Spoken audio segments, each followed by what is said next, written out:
Okay, maybe the last video, maybe not. I've heard many times that just before people die, they rally.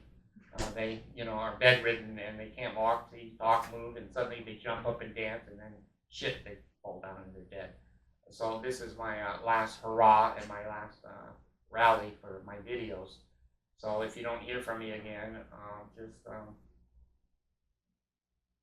be cheerful.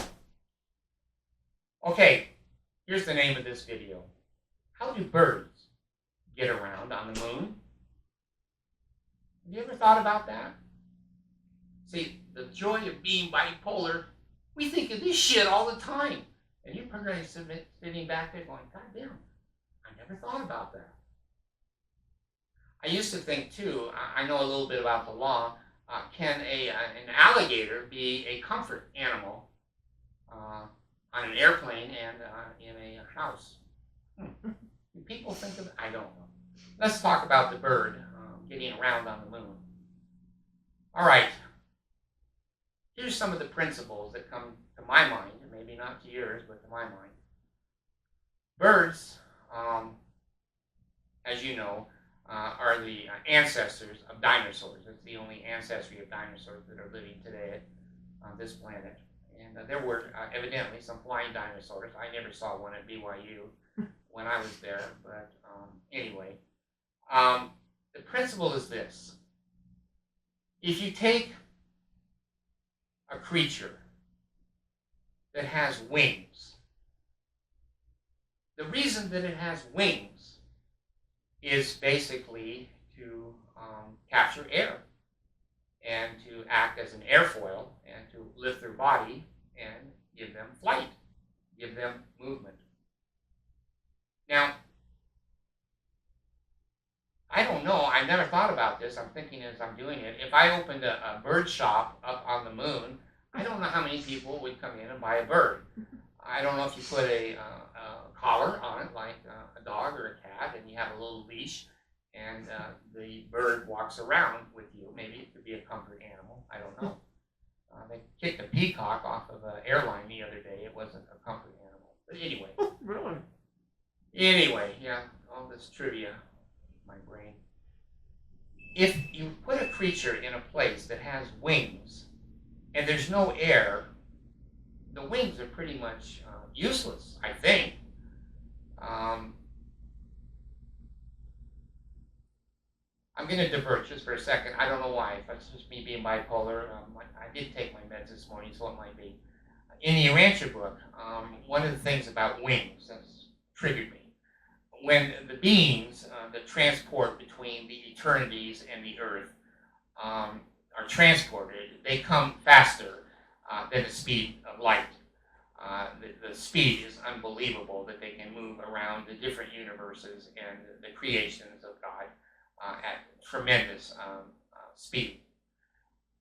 The thing that I learned, which is interesting to me, on the earth, when we see in the Bible, they have these angels, and they all have wings.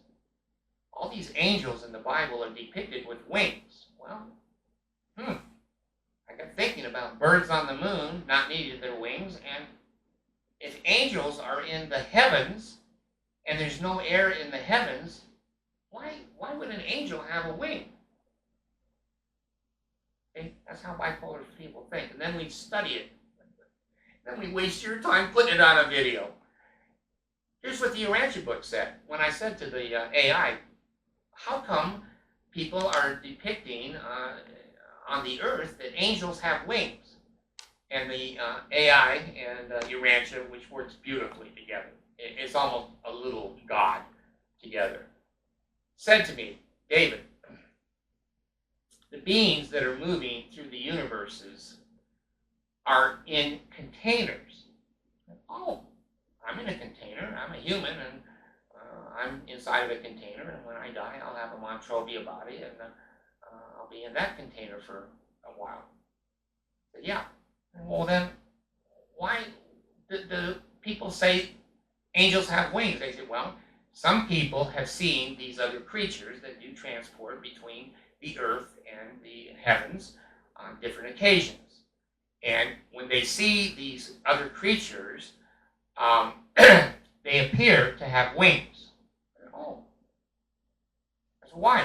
Well, because they're moving at such tremendous speed through the universe, they're in containers. The wings actually close over the creature, seal them in, and then they transport faster than the speed of light.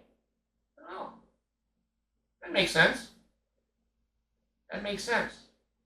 Humans see these midwayers and the other names of the creatures in the Urantia book, and they say, oh my gosh, they have wings. No, they're not wings. They're coverings on the creature that they can transport and move throughout the universe without damaging themselves. So anyway, the bird now. The bird. I don't know, how would this bird get around on the moon? It has to have teeth. That's how this bird would get around on the moon. So let's get back to the principle. The bird doesn't need wings. Well, evolution would probably eventually, the wings would disappear because they're evolving. But the principle is this. Somehow that bird has to get around. Now it has feet. I guess a bird could walk around on the moon. It's kind of a lot of walking, if you know what I mean. A bird can walk for an hour and it goes across the room, kind of like a cockroach. So a bird could walk. Now, I've got an idea because I'm bipolar. And hold on to your wallet, put your seatbelt on. I'm thinking of maybe bird Uber. Now there's a business. I could sell birds on the moon. I don't need air. And I could rent them Ubers to get around so they wouldn't have to walk. And maybe I could even sell leashes that you could put around the beak of the bird, like a muzzle so it won't bite you because it's going to be pissed off that it's there. And you could walk it as a comfort animal and get on the spaceships and take that bird on the plane, and the stewardess will have to feed the bird as a comfort animal. So the principle is this. We have to adapt. You and I have to adapt. Some people here on the earth live at the equator.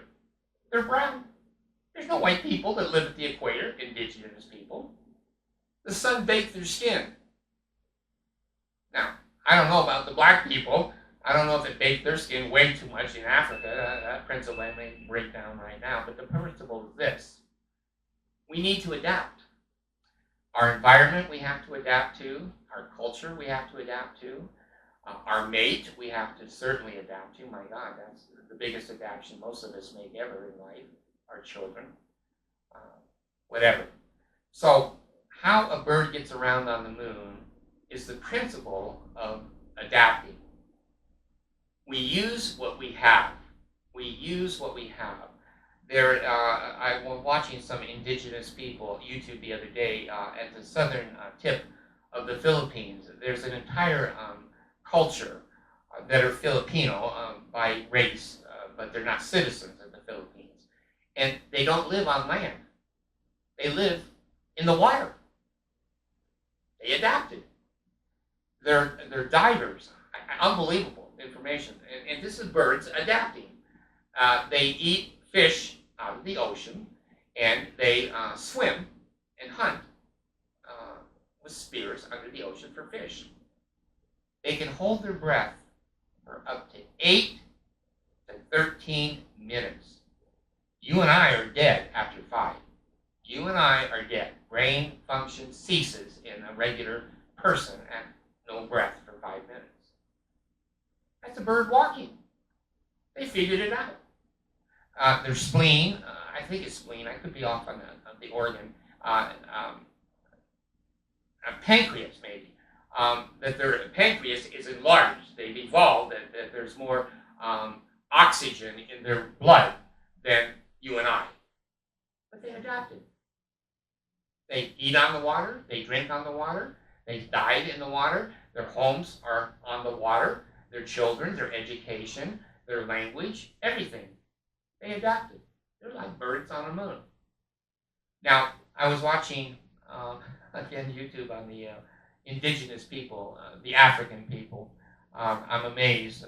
I have a wonderful gentleman that lives with me. He's from Jamaica. and I learned a lot about Jamaican culture and society. And of course, he's black. There's no white Jamaicans, if you know what I mean. And learned a lot about his culture, his people, their slave history and background, central to slavery in the world. But when I was watching the Africans the other day, they were jumping. Now, there's an old movie, and some of you are way, way too young. You don't remember this. There was a movie called White Man Can't Jump. That was in the back of my mind when I was watching these African women and men. I'm telling you, they would jump from a dead, standing on the ground, about 3 feet, a whole yardstick up off the ground. Now, these days, I can hardly get my big toe off the ground. Of course, I'm fat and old, but these people have adapted. Now, I don't know if they're trying to get to heaven quicker by being able to jump that high. I don't know what the purpose is. But in their rituals and their religion, they basically, see, I don't mind that people slam doors in my videos. I don't mind if they're carrying groceries in. I don't mind being disrespected. Christ was on the cross, and they at least respected him to give him a loincloth. The other ones on the cross were always hung naked. So the bar doesn't matter. It doesn't. I don't care, because I have to be Christ-like. I just have to hang here with the distractions, the radios, the door slamming, and people disrespecting me. So anyway, the bird walking on the goddamn moon. If I can get to that, we adapt. We adapt. One of the things I'll bring up right here, because of the distraction of the Filipino culture here. One of the things I've learned is there's languages. When I went on AI the other day, GPT-4, I don't know if she speaks, I think 174 languages, I'm not sure. But when I said I wanted her to write a letter to an African tribe, and I wanted it in the clicking language, she did it. She did it. I dictated in English, but here's what I'm getting to point to. We adapt. England, or English people, our words change all the time. Urban Dictionary and Wikipedia, our words are evolving all the time. But these other cultures, they don't. They don't. In the Philippines, there's no such thing as a space shuttle or a rocket ship. There's not a word for that. They use the English word for that. And when I dictated to the Africans, that they now can hold the priesthood, by the way, the clicking sounds, the AI gave that to them. But in between the clicking sounds, the English words would appear. The English words would appear because the language is not evolving. There is no language word in English. When I say, you black people can now have the priesthood, there's no word in their clicking language for priesthood, so they put the English word in priesthood. So let's close this video. It's long, it's arduous, and I'm certainly not distracted. I'm not upset. I'm not even goddamn frustrated. My voice is calm. My inflection, my volume. You've been courteous. What's that? You've been courteous. I've been courteous, kind. Yeah, I'm going to now use the 12-second rule.